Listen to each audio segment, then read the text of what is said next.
Day 88, Joshua 22 through 24, and Psalm 132.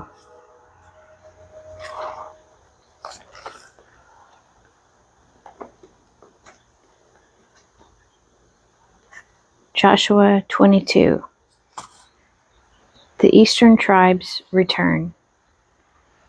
Then Joshua summoned the Reubenites and the Gadites and the half-tribe of Manasseh, and said to them, "You have kept all that Moses the servant of the Lord commanded you, and have obeyed my voice in all that I have commanded you. You have not forsaken your brethren these many days, down to this day, but have been careful to keep the charge of the Lord your God. And now the Lord your God has given rest to your brethren, as he promised them. Therefore turn and go to your home in the land where your possession lies, which Moses the servant of the Lord gave you on the other side of the Jordan. Take good care to observe the commandment and the law which Moses the servant of the Lord commanded you, to love the Lord your God, and to walk in all his ways, and to keep his commandments, and to cling to him, and to serve him with all your heart and with all your soul." So Joshua blessed them and sent them away, and they went to their homes. Now to the one half of the tribe of Manasseh Moses had given a possession in Bashan, but to the other half Joshua had given a possession beside their brethren in the land west of the Jordan. And when Joshua sent them away to their homes and blessed them, he said to them, "Go back to your homes with much wealth and with very many cattle, with silver, gold, bronze, and iron, and with much clothing. Divide the spoil of your enemies with your brethren." So the Reubenites and the Gadites and the half-tribe of Manasseh returned home, parting from the sons of Israel at Shiloh, which is in the land of Canaan, to go to the land of Gilead, their own land of which they had possessed themselves by command of the Lord through Moses. An altar of witness by the Jordan. And when they came to the region about the Jordan that lies in the land of Canaan, the Reubenites and the Gadites and the half-tribe of Manasseh built there an altar by the Jordan, an altar of great size. And the sons of Israel heard say, "Behold, the Reubenites and the Gadites and the half-tribe of Manasseh have built an altar at the frontier of the land of Canaan, in the region about the Jordan, on the side that belongs to the sons of Israel." And when the sons of Israel heard of it, the whole assembly of the sons of Israel gathered at Shiloh to make war against them. Then the sons of Israel sent to the Reubenites and the Gadites and the half-tribe of Manasseh in the land of Gilead, Phinehas, the son of Eleazar the priest, and with him 10 chiefs, one from each of the tribal families of Israel, every one of them the head of a family among the clans of Israel. And they came to the Reubenites, the Gadites, and the half-tribe of Manasseh in the land of Gilead, and they said to them, "Thus says the whole congregation of the Lord, what is this treachery which you have committed against the God of Israel, in turning away this day from following the Lord, by building yourselves an altar this day in rebellion against the Lord? Have we not had enough of the sin at Peor, from which even yet we have not cleansed ourselves, and for which there came a plague upon the congregation of the Lord, that you must turn away this day from following the Lord? And if you rebel against the Lord today, he will be angry with the whole congregation of Israel tomorrow. But now if your land is unclean, pass over into the Lord's land where the Lord's tabernacle stands, and take for yourselves a possession among us. Only do not rebel against the Lord, or make us as rebels by building yourselves an altar other than the altar of the Lord our God. Did not Achan the son of Zerah break faith in the matter of the devoted things, and wrath fell upon all the congregation of Israel? And he did not perish alone for his iniquity." Then the Reubenites, the Gadites, and the half-tribe of Manasseh said in answer to the heads of the families of Israel, "The mighty one, God the Lord, the mighty one, God the Lord, he knows, and let Israel itself know. If it was in rebellion or in breach of faith toward the Lord, spare us not today for building an altar to turn away from following the Lord. Or if we did so to offer burnt offerings, or cereal offerings, or peace offerings on it, may the Lord himself take vengeance. No, but we did it from fear that in time to come, your children might say to our children, what have you to do with the Lord, the God of Israel? For the Lord has made the Jordan a boundary between us and you. You Reubenites and Gadites, you have no portion in the Lord. So your children might make our children cease to worship the Lord. Therefore we said, let us now build an altar, not for burnt offering, nor for sacrifice, but to be a witness between us and you, and between the generations after us, that we do perform the service of the Lord in his presence with our burnt offerings and sacrifices and peace offerings. Lest your children say to our children in time to come, you have no portion in the Lord. And we thought, if this should be said to us or to our descendants in time to come, we should say, behold, the copy of the altar of the Lord, which our fathers made, not for burnt offerings nor for sacrifice, but to be a witness between us and you.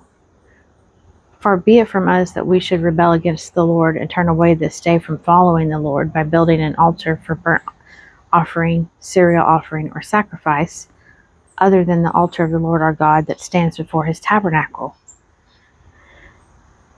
When Phinehas the priest and the chiefs of the congregation, the heads of the families of Israel who were with him, heard the words that the Reubenites and the Gadites and the Manassites spoke, it pleased them well. And Phinehas the son of Eleazar the priest said to the Reubenites and the Gadites and the Manassites, today we know that the Lord is in the midst of us, because you have not committed this treachery against the Lord. Now you have saved the sons of Israel from the hand of the Lord. Then Phinehas the son of Eleazar the priest and the chiefs returned from the Reubenites and the Gadites in the land of Gilead to the land of Canaan, to the sons of Israel, and brought back word to them. And the report pleased the sons of Israel. And the sons of Israel blessed God and spoke no more of making war against them, to destroy the land where the Reubenites and the Gadites were settled. The Reubenites and the Gadites called the altar Witness, for, they said, it is a witness between us that the Lord is God. Joshua 23. Joshua exhorts the people. A long time afterward, when the Lord had given rest to Israel from all their enemies round about, and Joshua was old and well advanced in years, Joshua summoned all Israel, their elders and heads, their judges and officers, and said to them, I am now old and well advanced in years, and you have seen all that the Lord your God has done to all these nations for your sake. For it is the Lord your God who has fought for you. Behold, I have allotted to you as an inheritance for your tribes those nations that remain, along with all the nations that I have already cut off, from the Jordan to the great sea in the west. The Lord your God will push them back before you and drive them out of your sight, and you shall possess their land, as the Lord your God promised you. Therefore be very steadfast to keep and do all that is written in the book of the law of Moses, turning aside from it neither to the right hand nor to the left, that you may not be mixed with these nations left here among you, or make mention of the names of their gods, or swear by them, or serve them, or bow down yourselves to them. But cling to the Lord your God as you have done to this day, for the Lord has driven out before you great and strong nations. And as for you, no man has been able to withstand you to this day. One man of you puts to flight 1,000, since it is the Lord your God who fights for you, as he promised you. Take good heed to yourselves, therefore, to love the Lord your God. For if you turn back and join the remnant of these nations left here among you, and make marriages with them, so that you marry their women and they yours, know assuredly that the Lord your God will not continue to drive out these nations before you, but they shall be a snare and a trap for you, a scourge on your sides, and thorns in your eyes, till you perish from off this good land which the Lord your God has given you. And now I am about to go the way of all the earth, and you know in your hearts and souls, all of you, that not one thing has failed of all the good things which the Lord your God promised concerning you. All have come to pass for you, not one of them has failed. But just as all the good things which the Lord your God promised concerning you have been fulfilled for you, so the Lord will bring upon you all the evil things until he has destroyed you from off this good land, which the Lord your God has given you, if you transgress the covenant of the Lord your God, which he commanded you, and go and serve other gods and bow down to them.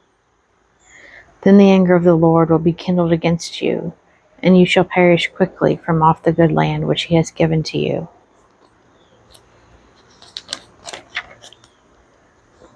Joshua 24. The tribes renew the covenant. Then Joshua gathered all the tribes of Israel to Shechem, and summoned the elders, the heads, the judges, and the officers of Israel, and they presented themselves before God. And Joshua said to all the people, Thus says the Lord, the God of Israel, your fathers lived of old beyond the Euphrates, Terah, the father of Abraham, and of Nahor, and they served other gods. Then I took your father Abraham from beyond the river, and led him through all the land of Canaan, and made his offspring many. I gave him Isaac, and to Isaac I gave Jacob and Esau. And I gave Esau the hill country of Seir to possess. But Jacob and his children went down to Egypt. And I sent Moses and Aaron, and I plagued Egypt with what I did in the midst of it. And afterwards I brought you out. Then I brought your fathers out of Egypt, and you came to the sea, and the Egyptians pursued your fathers with chariots and horsemen to the Red Sea. And when they cried to the Lord, he put darkness between you and the Egyptians, and made the sea come upon them and cover them. And your eyes saw what I did to Egypt, and you lived in the wilderness a long time. Then I brought you to the land of the Amorites, who lived on the other side of the Jordan. They fought with you, and I gave them into your hand, and you took possession of their land, and I destroyed them before you. Then Balak the son of Zippor, king of Moab, arose and fought against Israel, and he sent and invited Balaam the son of Beor to curse you.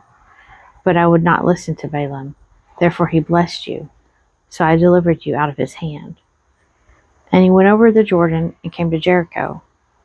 And the men of Jericho fought against you, and also the Amorites, the Perizzites, the Canaanites, the Hittites, the Girgashites, the Hivites, and the Jebusites, and I gave them into your hand.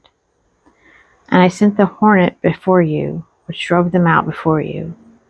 The 2 kings of the Amorites, it was not by your sword or by your bow. I gave you a land on which you had not labored, and cities which you had not built, and you dwell therein. You eat the fruit of vineyards and olive yards, which you did not plant. Now therefore fear the Lord, and serve him in sincerity and in faithfulness. Put away the gods which your fathers served beyond the river and in Egypt, and serve the Lord. And if you be unwilling to serve the Lord, choose this day whom you will serve, whether the gods your fathers served in the region beyond the river, or the gods of the Amorites in whose land you dwell. But as for me and my house, we will serve the Lord. Then the people answered, Far be it from us that we should forsake the Lord to serve other gods. For it is the Lord our God who brought us and our fathers up from the land of Egypt, out of the house of bondage, and who did those great signs in our sight, and preserved us in all the way that we went, and among all the peoples through whom we passed. And the Lord drove out before us all the peoples, the Amorites who lived in the land. Therefore we also will serve the Lord, for he is our God. But Joshua said to the people, You cannot serve the Lord, for he is a holy God. He is a jealous God. He will not forgive your transgressions or your sins. If you forsake the Lord and serve foreign gods, then he will turn and do you harm and consume you after having done you good." And the people said to Joshua, "No, but we will serve the Lord." Then Joshua said to the people, "You are witnesses against yourselves that you have chosen the Lord to serve him." And they said, "We are witnesses." He said, "Then put away the foreign gods which are among you, and incline your heart to the Lord, the God of Israel." And the people said to Joshua, "The Lord our God we will serve, and his voice we will obey." So Joshua made a covenant with the people that day, and made statutes and ordinances for them at Shechem. And Joshua wrote these words in the book of the law of God. And he took a great stone and set it up there under the oak in the sanctuary of the Lord. And Joshua said to all the people, "Behold, this stone shall be a witness against us, for it has heard all the words of the Lord which he spoke to us. Therefore it shall be a witness against you, lest you deal falsely with your God." So Joshua sent the people away, every man to his inheritance. The death of Joshua and Eleazar. After these things, Joshua the son of Nun, the servant of the Lord, died, being 110 years old. And they buried him in his own inheritance at Timnath-serah, which is in the hill country of Ephraim, north of the mountain of Gash. And Israel served the Lord all the days of Joshua, and all the days of the elders who outlived Joshua, and had known all the work which the Lord did for Israel. The bones of Joseph, which the sons of Israel brought up from Egypt, were buried at Shechem, in the portion of ground which Jacob bought from the sons of Hamor, the father of Shechem, for 100 pieces of money. It became an inheritance of the descendants of Joseph. And Eleazar the son of Aaron died, and they buried him at Gibeah, the town of Phinehas his son, which had been given him in the hill country of Ephraim.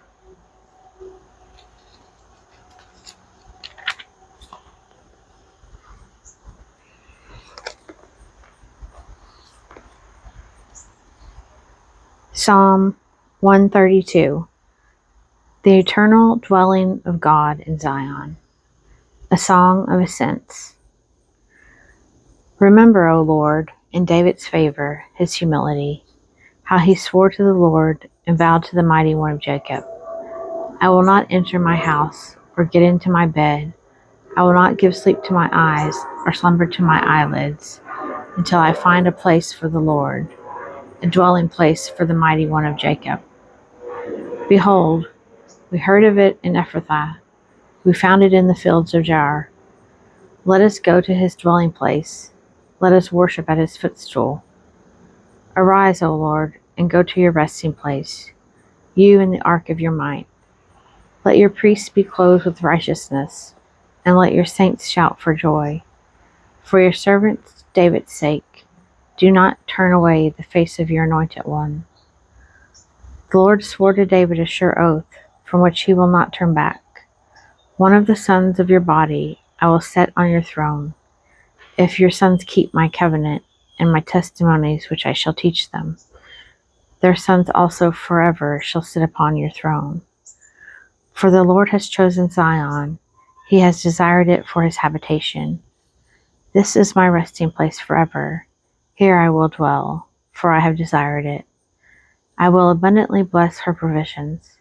I will satisfy her poor with bread. Her priests I will clothe with salvation, and her saints will shout for joy. There I will make a horn to sprout for David. I have prepared a lamp for my anointed. His enemies I will clothe with shame, but upon himself his crown will shed its luster.